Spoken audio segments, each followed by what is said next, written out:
हमारी सैंधव समाज में युवा काफ़ी अग्रेसिव हैं। युवाओं को हिसाब चाहिए केंद्रीय कमेटी का।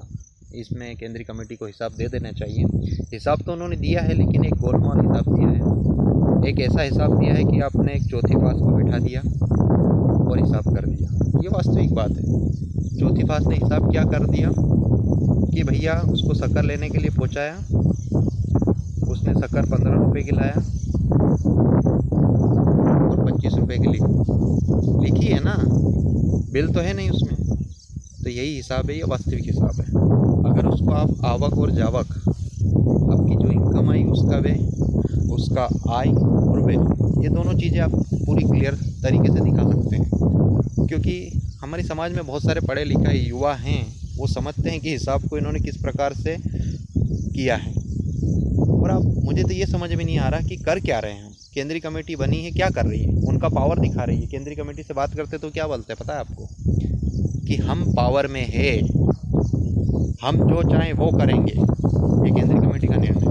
तो मैं सैंधव समाज से एक बात कहना चाहता हूँ कि ये पावर में है, ये जो चाहे वो करेंगे। तो हम सैंधव समाज के जितने युवा हैं, जितने हैं, ये पावर में नहीं है क्या? अपनी पावर हम खुद बना सकते हैं और बनाएंगे, दिखाएंगे एक दिन। याद रखना ये बात। आवाज़ उठी है, धीरे धीरे सब कुछ होगा, लेकिन थोड़ा सा समय लगेगा साहब। मैं ये एक ही बात कहूँगा कि आप उसका मतलब एक डेवलपमेंट दिखना चाहिए ना। अगर आप एक अध्यक्ष को, हमारे अध्यक्ष से मुझे कोई दिक्कत नहीं है, आप अध्यक्ष को कोई प्रॉब्लम नहीं, लेकिन एक तरीका होना चाहिए कि आप किस तरीके से काम कर रहे हो। समाज को क्या दे रहे हो? नुक्ता जा रहे हो, नुक्ते में जाकर कहते हो नुक्ता प्रथा बंद होना चाहिए। भैया नुक्ता प्रथा बंद, एक अन्न की जो आप एक अन्नदान जो करता है वो प्रथा बंद होने की बात करते हो। ठीक है, आप कर रहे हो, बात कर रहे हो, लेकिन क्या हुआ? मैं छोटा था तब से ये बात सुन रहा हूँ कि नुक्ता प्रथा बंद हुई, अभी तक हुई नहीं हुई। लेकिन अब ये कभी नहीं कहते कि कुप्रथा बंद होनी चाहिए। कौन सी कुप्रथा? कि समाज में जब नुक्ता तो सामने वाला कर देगा, लेकिन 12 महीने उसके घर त्यौहार आते हैं, उन त्योहारों पर कितना खर्च होता है, उस चीज़ को बंद होना चाहिए। राखी आती है, उसमें सामने वाला घर मृतक है, मृत्यु वाला घर है कोई, और राखी के दिन उसको कुछ देना ही पड़ेगा भाई। राखी आती है, दीपावली आती है, आजकल दीपावली पर भी प्रथा कर दी है। उसके बाद में आता है संक्रांत आती है, होली आती है, कितना खर्चा होता है।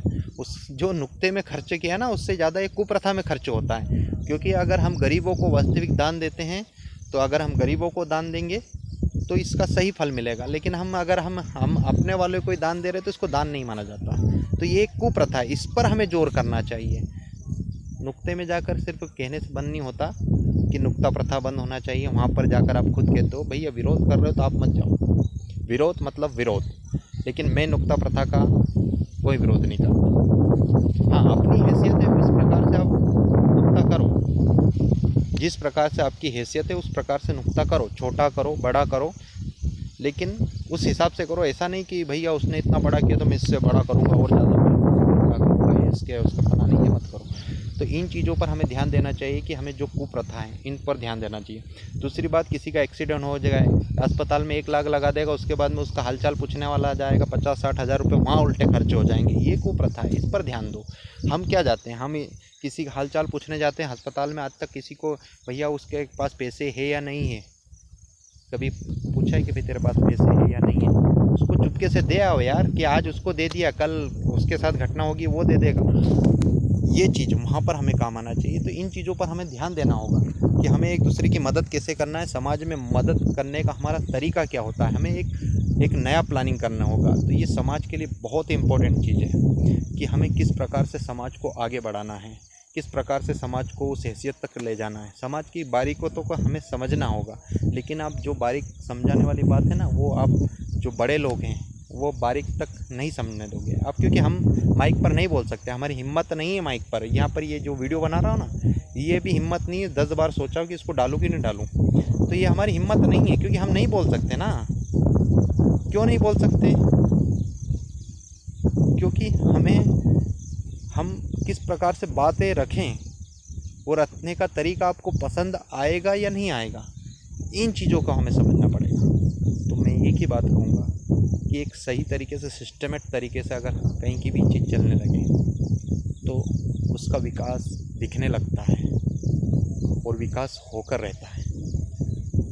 चुनाव करना या राजनीति में आना इसमें हमारा कोई उद्देश्य नहीं है, ना ही हम चुनाव लड़ना पसंद करते हैं और हमारी हैसियत भी नहीं है। कुल मिलाकर बात है, हम छोटे लोग हैं साहब, लेकिन बात थोड़ी सी बड़ी होगी।